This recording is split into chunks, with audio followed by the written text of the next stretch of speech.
And then the Rotary clubs and their members throughout the world. There's a marvelous illustration of the mastermind principle and the harmony in the ranks. I remember when that Rotary club was organized. I belonged to the first club ever organized here in Chicago. I was a member of the original group that Paul Harris organized.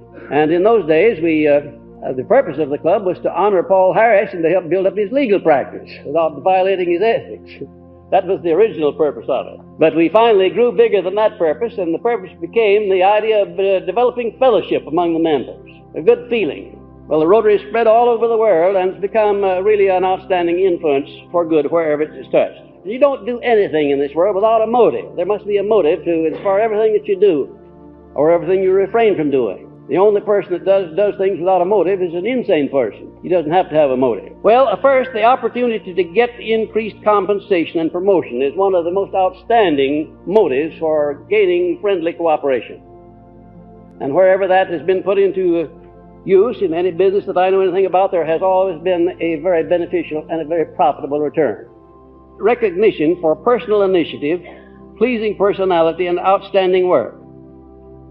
Now, that's a strong motive to inspire cooperation. Giving person recognition. When he does a good job, say so. Do something about it. I know an employer who has the birthdays of all of the wives of his employees, his male employees, and all of the children, and every birthday they all get presents from him, with a card signed by him in person. Well, his organization represents just one great big family. In other words, he has built himself up in the hearts of the people in the home where the man works. And you can just imagine what that does to the man himself. And then third, taking a personal interest in one's private problems. You know, that's a powerful motive, too, for gaining friendly cooperation. Taking an interest in the problems of the people that you're associated with or that you're working with. Helping them to solve problems. You know, a lot of people say, oh, well, after all, my problems are mine, but the other fellow's problems are his. I'm not interested in them. And you have the right to do that if you want to. But it won't be profitable to you. It won't be beneficial. If you want to have a lot of friends, if you want to have a lot of cooperation, you'll make it your business to look around, and wherever you can be of help to people, you'll start in being of help to them. And next, a system of friendly competition between departments and in departments between individuals, a system of friendly cooperation. Now, in a sales organization, for instance, if you can have a different group competing with other different groups in the same organization on a friendly basis, they'll all strive to do their very best in order to win because of good sportsmanship. And able sales managers very often set up that kind of a motive to inspire their salespeople to do better jobs. Then the hope of future benefits in the form of some yet unattained goal, which can best be attained by mutual cooperation. In other words, something that you want to accomplish with a group of people where it can only be accomplished by you're all pulling together in the same direction at the same time in the spirit of harmony. Well, now, you could mention other motives. Maybe in your particular case, you need the cooperation of somebody. Maybe you would know what kind of a motive that you could plant in the mind of that person to get that cooperation. But certainly you can't get it by force or coercion and hope to benefit by it, because if you get it by that method, sooner or later the cooperation will play out, and it'll turn into resentment. Andrew Carnegie's method of inspiring cooperation was based on 4 principles. First, he established a monetary motive through promotions and bonuses. That was one of his most potent and influential motives in getting men to cooperate. In other words, all the men who worked for Andrew Carnegie knew that they had the potential possibility of becoming an exceedingly well-paid executive. They'd seen man after man do that very thing, starting in the ranks and climb right on up to the top. And second, his question system. He never reprimanded any employee offensively, but allowed the employee who deserved it to reprimand himself or herself through carefully directed questions. It's a wonderful thing, isn't it? If he wanted to reprimand that person or discipline him, he'd call him in and start asking him questions which could only be answered in one way, the way Mr. Carnegie wanted them answered. Well, I think that was very smart.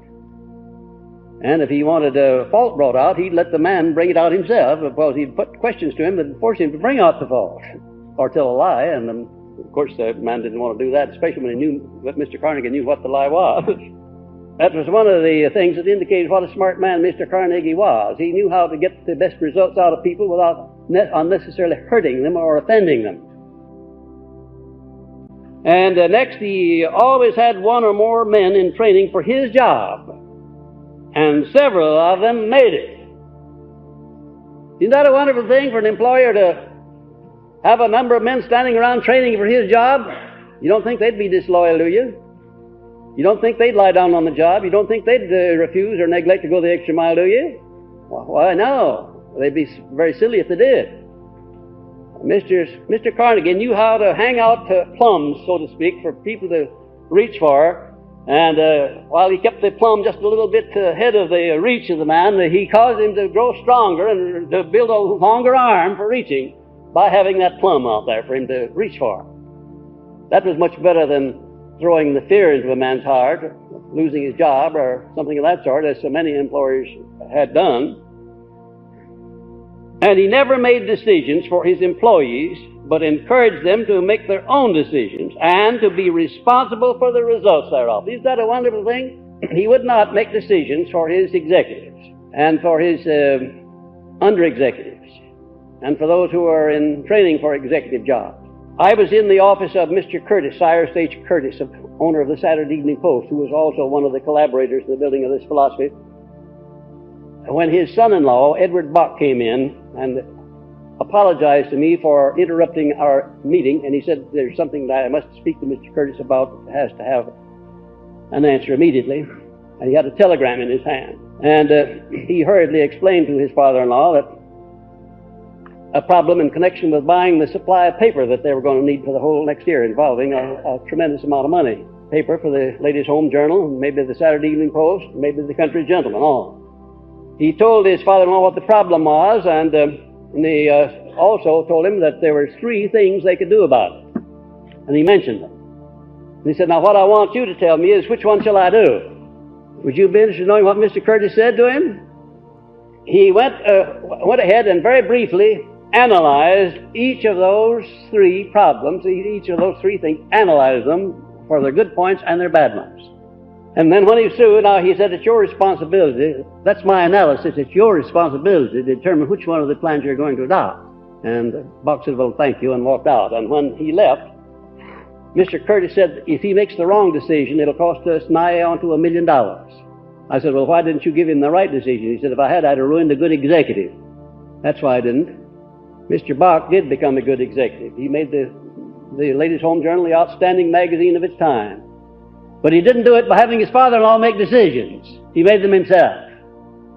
Well, and that's what made Mr. Carnegie such a successful man. He taught people to make decisions, but also to be responsible for the decisions when they made them.